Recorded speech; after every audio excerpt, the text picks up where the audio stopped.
Our correspondent Mandakini Garlot. She joins us from Negombo.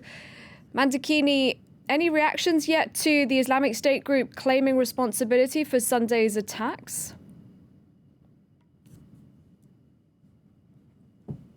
Well, the president and other members of the cabinet had already announced that there is a link to an international terrorist organization. We're now waiting to see how they respond to this claim by the Islamic State. But since last night, more details have been emerging on the investigation.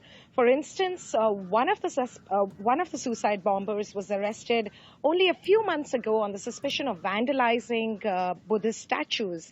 And keep in mind that this little-known group, NTJ, that's all they've been known for so far, vandalizing Buddhist statues and Buddhist places of worship. So it was always surprising to the government here and to the intelligence agencies that the small group could have planned this large and sophisticated operation on its own. Of course, we're going to have to wait for more reactions from the government to see how they respond to this. Mandakini, earlier the defence minister said the attacks on hotels and churches were a response to March's mosque attacks in New Zealand. Tell us more.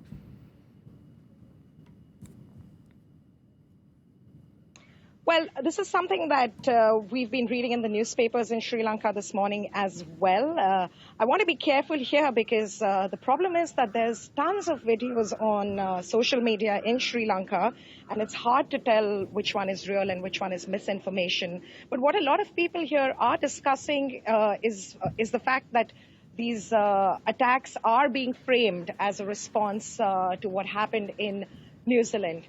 Again, we don't know for sure, but there's plenty of videos floating around here in Sri Lanka. The president, other members of the cabinet, the government has blocked social media for exactly this reason, because there's so much misinformation.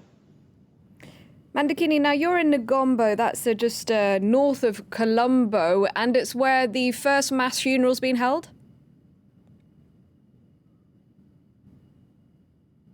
That's right. Negombo is the site of the worst attack in the series of attacks. We were at St. Sebastian's Church earlier today, where it's estimated that over 100 people were killed in that church alone.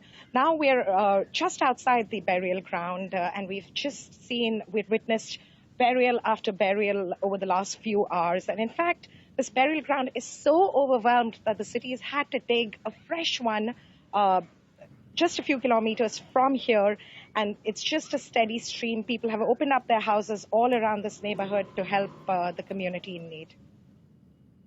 All right, thank you very much indeed, Mandakini, for that update. Mandakini Garlot in Negombo for us.